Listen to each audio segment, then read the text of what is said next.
Good day, guys. Hey, it's been a while. It's been a while.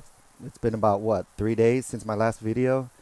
Shit, I've been pumping out videos like crazy, and a lot of these ideas are like coming in my sleep, just like this latest one I'm going to present to you guys.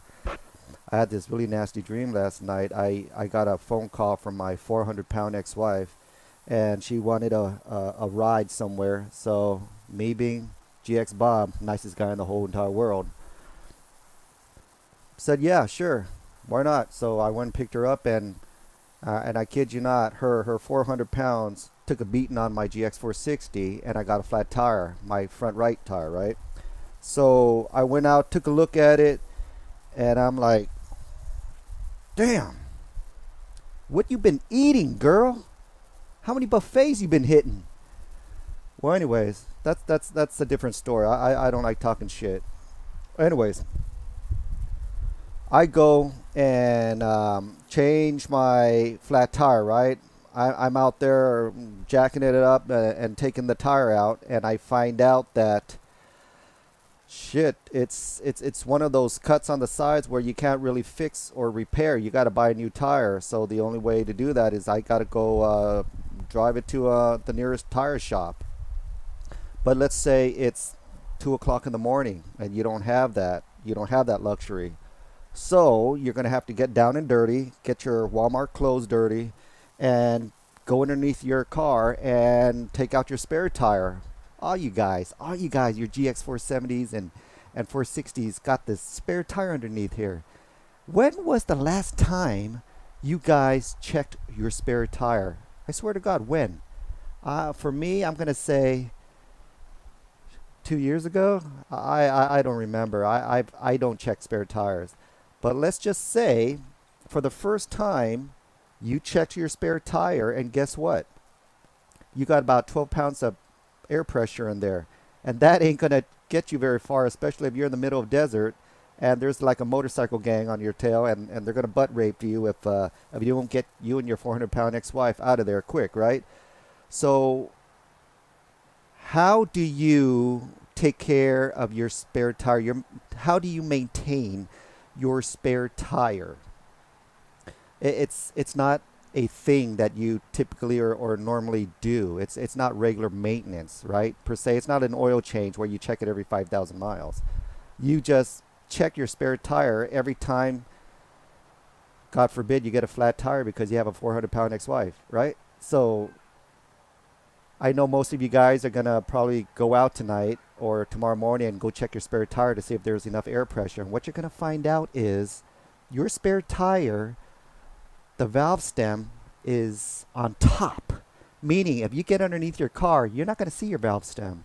So even if you have a low pressure or a flat spare tire, there is absolutely no way you can put air into your spare tire without removing the spare tire, which is going to be a bitch because there's just so much involved just to get the spare tire out, right? And if you're in the middle of nowhere, you got to have a full set of spare tires with full air in there just to get going, man. You don't have time for all this other bullshit with a flat tire. So I thought about it. I'm like, why can't we flip the tire upside down so the valve stem is on the bottom, so you always have access to it, right?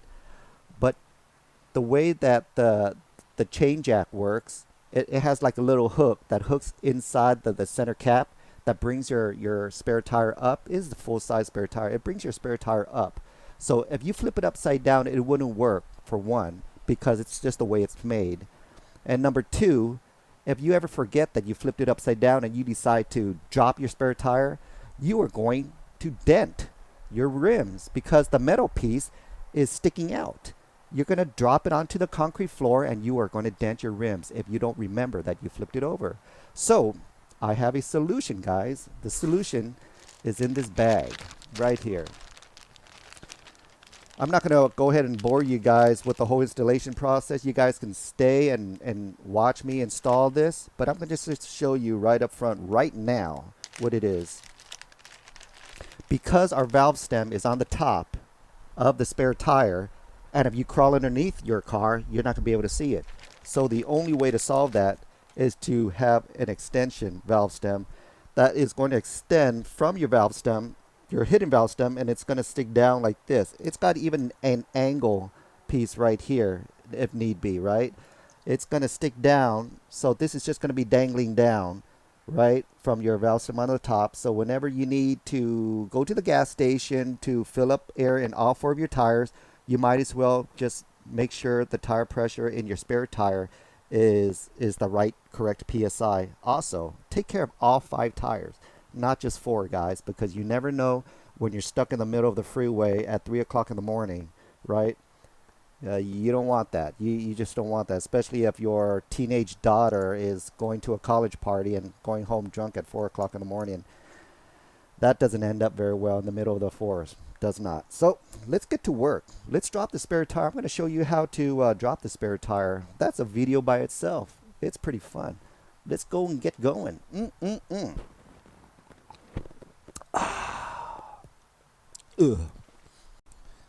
First things first, you're going to want to go to your spare tire tool compartment right here and open it by turning clockwise on both knobs.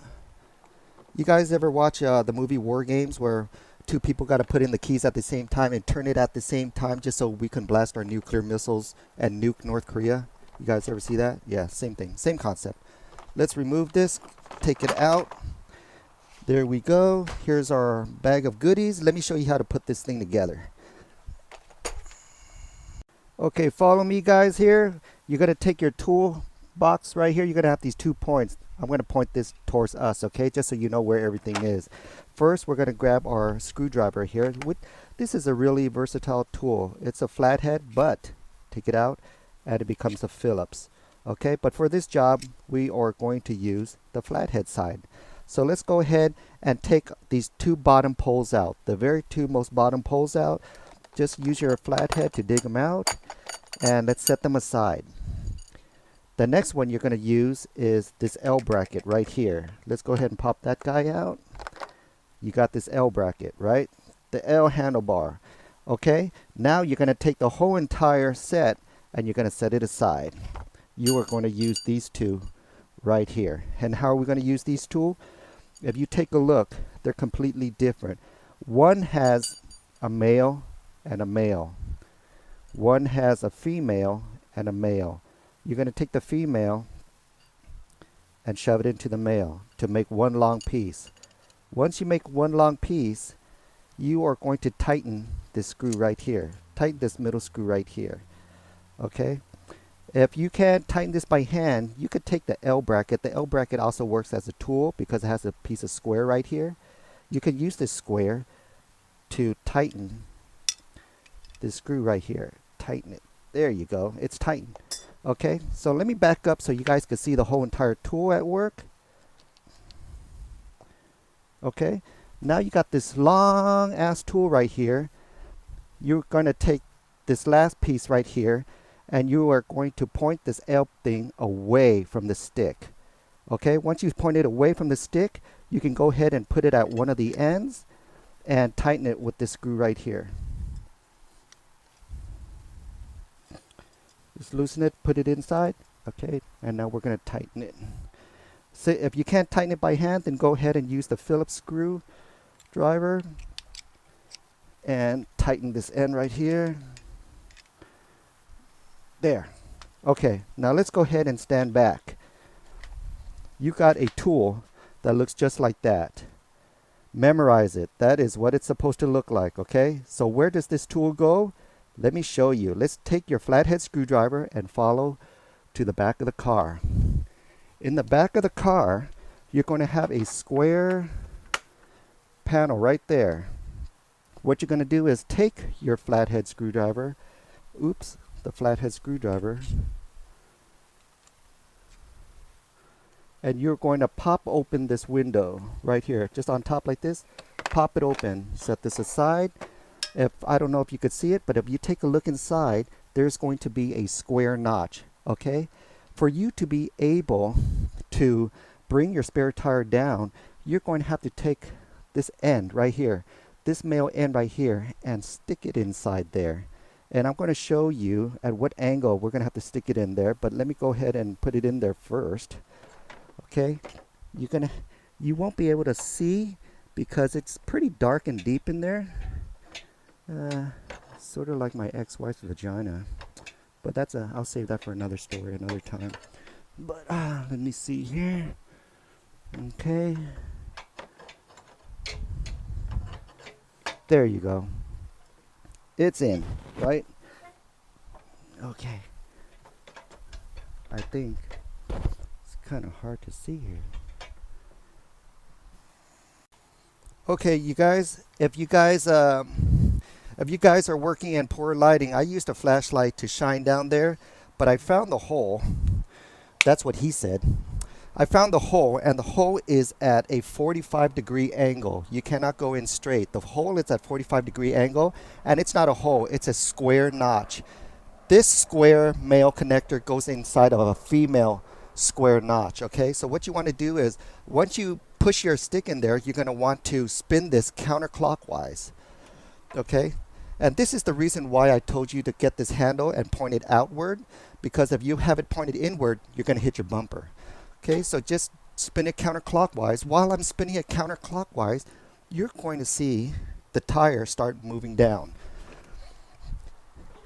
See, if I had my rim facing the other direction, my wheel is going to drop on the metal part, and you're going to end up scratching it when you pull your tires out. You don't want that. You want it to sit on the rubber side. Okay? So once I hit the ground, I'm going to want to go about 3 or 4 more rounds just so the chain in there is loose. I'm going to go ahead and take this out. So let's go ahead and see what we got to do next. Now once I bring this spare tire down, I'm going to have a loose chain right here. Inside of the center of the loose chain, I'm going to have an adapter that hooks on to the center of the rim, just like this. This goes into the center of the rim, the center cap, okay? And these are the 2 ledges that pulls your spare tire up, okay? So we're going to want to keep this out of the way when we pull our spare tire out. So let's go ahead and do that. Let's pull our spare tire out. And here it is, really dirty spare tire. It's been under there for a long time. So here is the valve stem. Remember how I told you guys the valve stem is sticking up, so you have no access to it if you go underneath your car. So what we're going to do now is we're going to take the valve extension and this L adapter, and we are going to install the female side to the male side of this adapter right here. Go ahead and screw it in. Do not cross thread it. Make sure it goes on smoothly.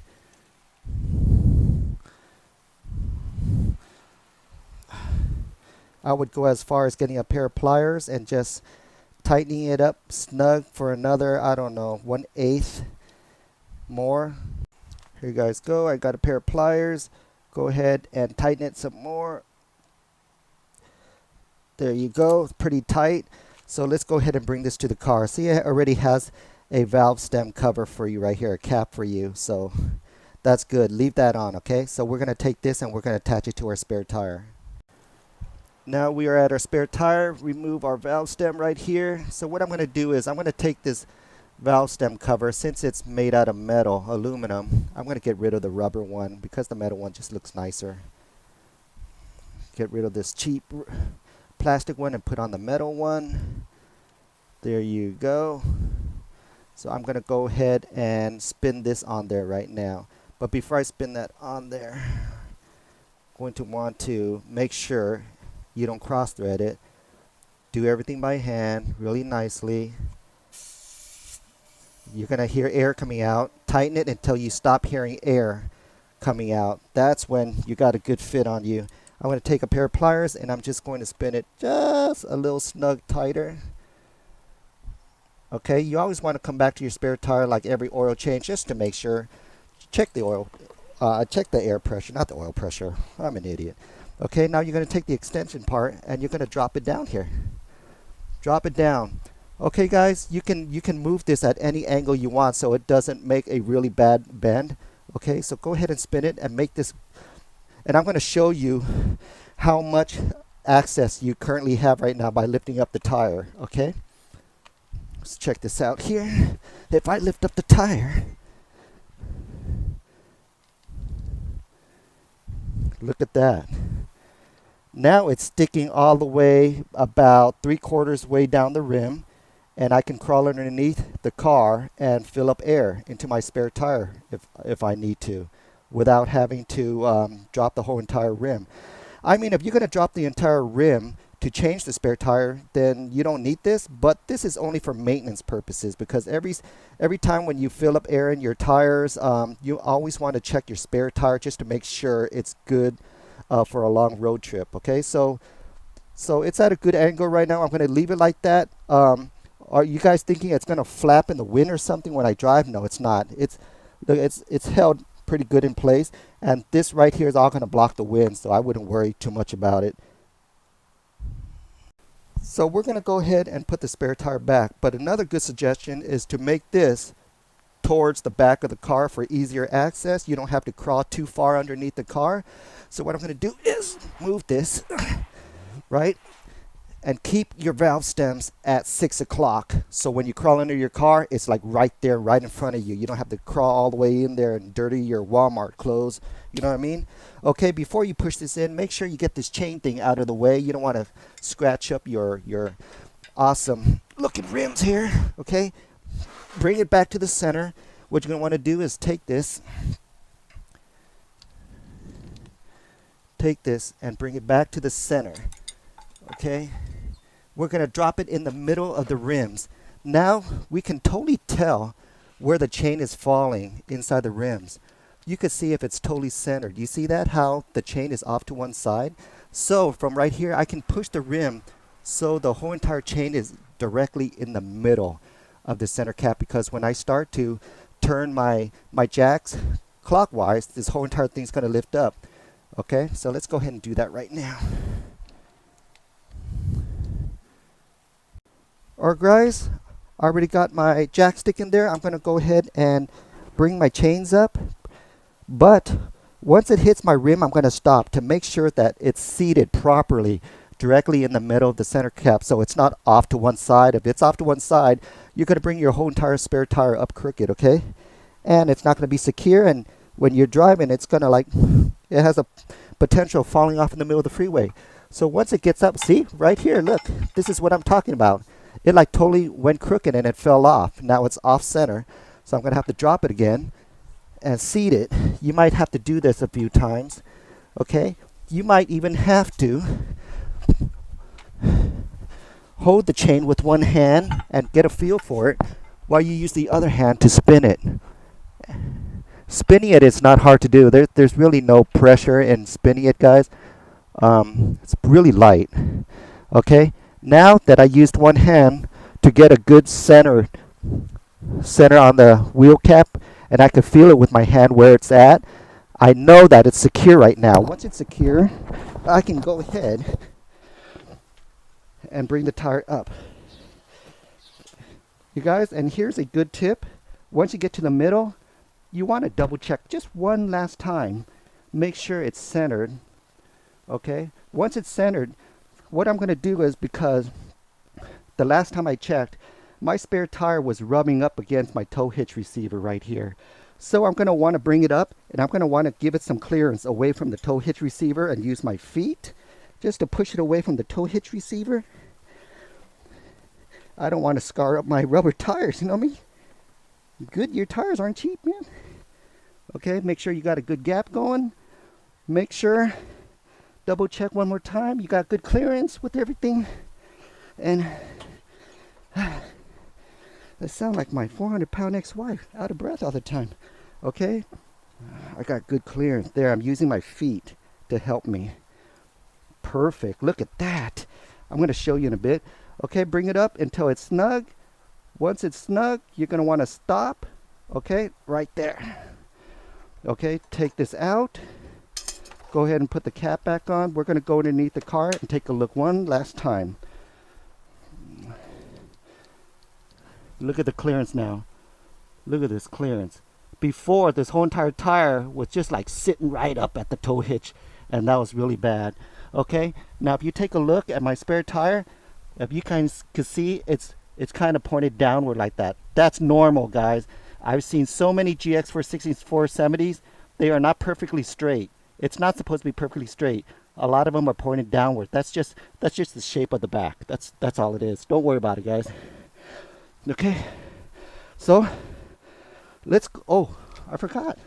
Let's take a look at your valve stem. There it is, right there, guys. Holy smokes, right there. All right, easy, easy. It's not going to be flapping in the window, guys. Don't worry about it. I'm going to go do a test run in a bit, and I'll sign off with you guys in a bit in the comments section if you guys want to know how's it's going in about a week or two, okay? But so far, I like what I see. It's really sturdy, and it has good accessibility, and it solves one problem. It solves you always making sure that your car and everything for your safety of your family is completely maintained and sustained for the life of your car. All right. Woo! All right, guys. So I am, woo, I don't know why I'm sweating. It's only 90 degrees at 5 o'clock at night. I'm not going to bore you guys by putting these tools back because I know how, and I know any idiot can figure out how to put this back. It's putting a square piece into a square hole, putting a circle piece into a circle hole. But you'd be surprised, man. There's quite a few GX 470 and 460 owners that are just stupid as fuck. No offense if you're one of them, but hey, you got to start somewhere, right? If you guys have time, I'm gonna tell you a little 5-minute story, really 5-minute story. I am a very successful engineer at one of the largest aerospace companies in California. I'm not going to name where it is, who it is, but I work on really awesome programs for an aerospace company as an engineer. I was never supposed to be an engineer. I went in my younger years. I kind of dropped out of community college and went straight to automotive school in Arizona because I found out that I like working with my hands. I was going to be an auto mechanic. So I spent a year and a half, 2 years in Arizona, in Glendale, Arizona, at a school called Arizona Automotive Institute. I don't know if it's still there. After I graduated, I came back to California and worked at a gas station, a 76 gas station, for about a year, and I finally realized, holy shit, I love working on cars, but I hate doing it as a job. I hated getting dirty. I like working on cars at my own pace, and I like doing things that I like to do. I don't like doing oil changes on a Dodge minivan. Holy shit. You guys ever do an oil change on a Dodge minivan? Dude, I'd rather have 3 root canals in a row, back to back. Shit, dude. I hate Dodges. Fuck.